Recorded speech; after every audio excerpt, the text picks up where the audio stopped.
بسم اللہ الرحمن الرحیم۔ خلیفہ نے محافظ دستے کی ناک میں دم کر رکھا تھا۔ تمام تر محافظ دستہ دھوپ میں کھڑا تھا۔ سورج غروب ہونے میں کچھ دیر باقی تھی۔ اس دستے کو صبح کھڑا کیا گیا تھا۔ کمانداروں اور عہدے داروں کو بھی کھانے کی اجازت دی گئی تھی، نہ پانی پینے کی۔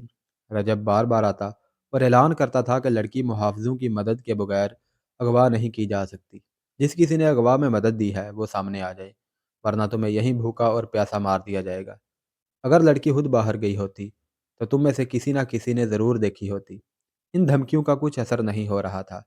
سب کہتے تھے کہ وہ بے گناہ ہے۔ خلیفہ رجب کو ٹکنے نہیں دے رہا تھا۔ اس نے رجب سے کہا تھا، مجھے لڑکی کا افسوس نہیں، پریشانی یہ ہے کہ جو اتنے کڑے پہرے سے لڑکی کو اغوا کر سکتے ہیں وہ مجھے بھی قتل کر سکتے ہیں۔ مجھے یہ ثبوت چاہیے کہ لڑکی کو صلاح الدین ایوبی نے اغوا کرایا ہے۔ رجب نے ہی اغوا کا بہتان صلاح الدین ایوبی کے سر تھوپا تھا، مگر خلیفہ اسے کہہ رہا تھا کہ ثبوت لاؤ۔ رجب ثبوت کہاں سے لاتا؟ اس کی جان پر بن گئی تھی۔ وہ ایک بار پھر محافظ دستے کے سامنے گیا۔ غصے سے وہ باولا ہوا جا رہا تھا۔ وہ کئی بار دی ہوئی دھمکی ایک بار پھر دینے ہی لگا تھا کہ دروازے پر کھڑے سنتری نے دروازے کھول دیے اور اعلان کیا، امیر مصر سلطان ایوبی تشریف لا رہے ہیں۔ بڑے دروازے میں سلطان ایوبی کا گھوڑا داخل ہوا۔ اس کے آگے محافظ سواروں کے گھوڑے تھے۔ 8 سوار پیچھے تھے، ایک دائیں اور بائیں تھا۔ ان کے پیچھے سلطان ایوبی کے حاکم اور مشیر تھے، ان میں علی بن سفیان بھی تھا۔ رجب نے خلیفہ کو اطلاع بھیج دی کہ صلاح الدین ایوبی آیا ہے۔ سب نے دیکھا کہ سلطان ایوبی کے اس جلوس کے پیچھے 4 پہیوں والی ایک گاڑی تھی، جس کے آگے 2 گھوڑے جتے ہوئے تھے۔ گاڑی پر 2 لاشیں پڑی تھیں، ایک سیدھی اور دوسری الٹی۔ تیر ابھی تک لاشوں میں اترے ہوئے تھے۔ ان لاشوں کے ساتھ وہ 3 شتر سوار تھے جنہوں نے حبشیوں کو مارا تھا۔ خلیفہ باہر آ گیا۔ سلطان ایوبی اور اس کے تمام سوار گھوڑوں سے اترے۔ سلطان ایوبی نے اسی احترام سے خلیفہ کو سلام کیا جس احترام کا وہ حقدار تھا۔ جھک کر اس سے مصافحہ کیا اور ہاتھ چوما۔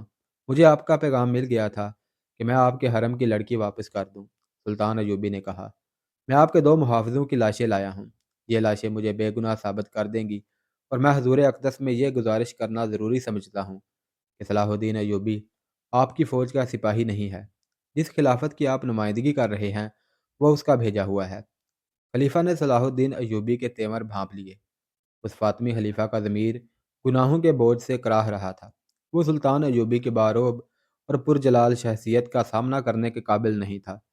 اس نے سلطان ایوبی کے کندھے پر ہاتھ رکھ کر کہا، میں تمہیں اپنے بیٹوں سے زیادہ عزیز سمجھتا ہوں صلاح الدین ایوبی، اندر آؤ۔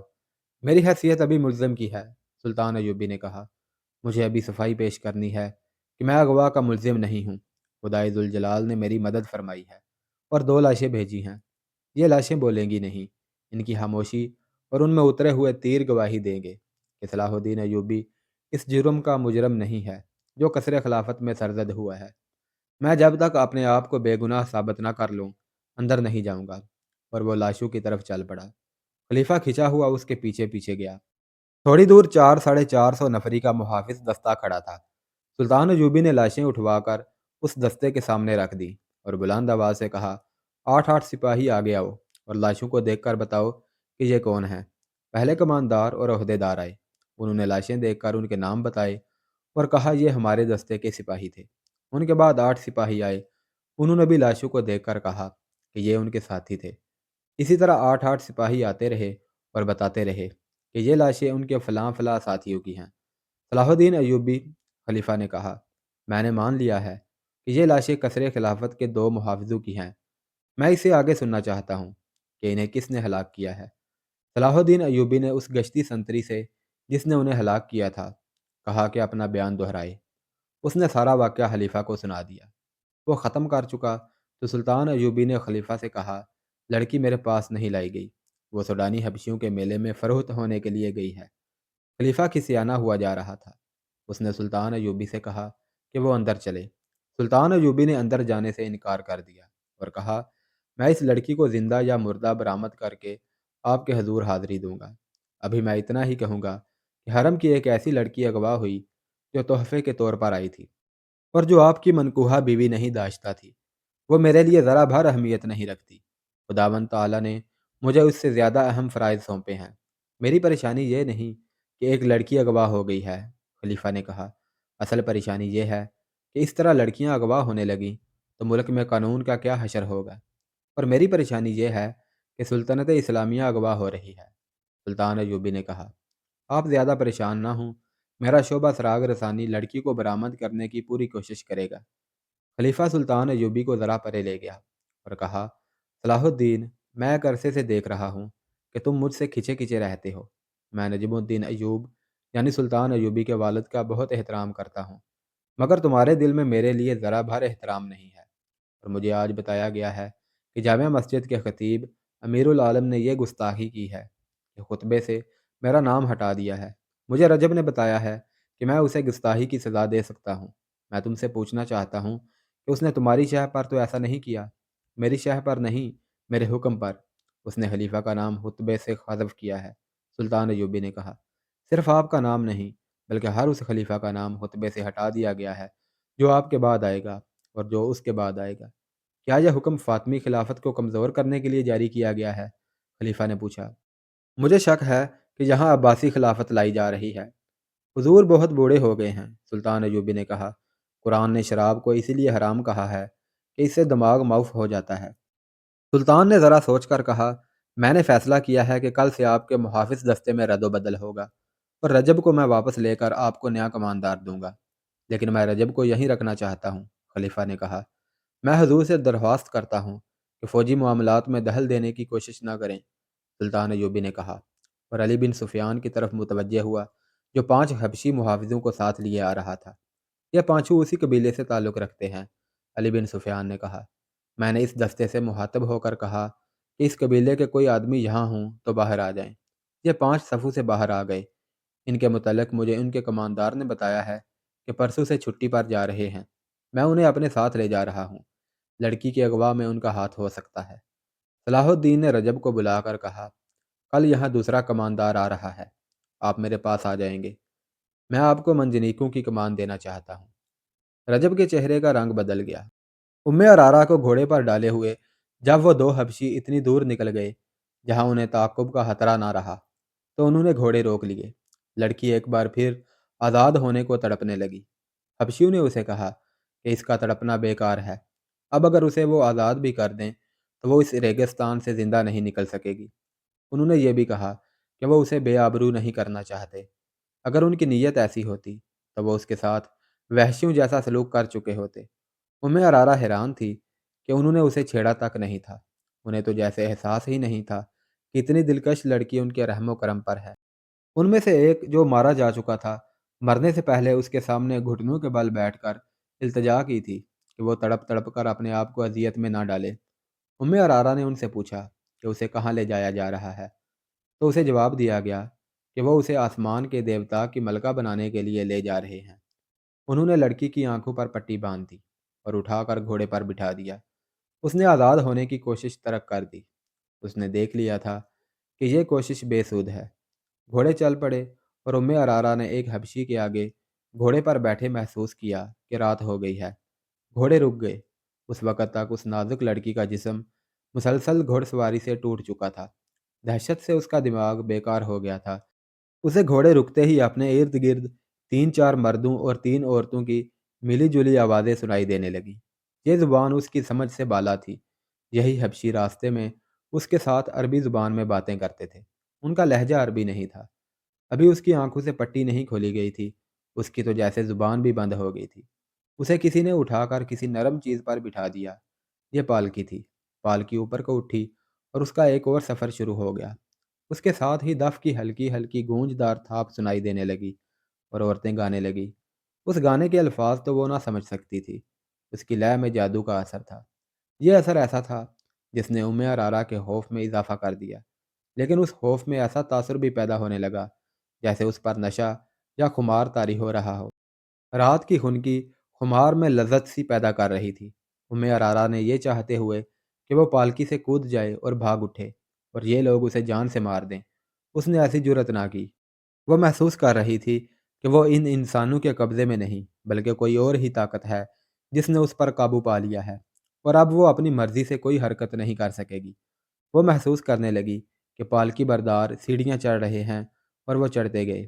کم و بیش 3 سیڑھیاں چڑھ کر وہ ہموار چلنے لگے اور چند قدم چل کر رک گئے۔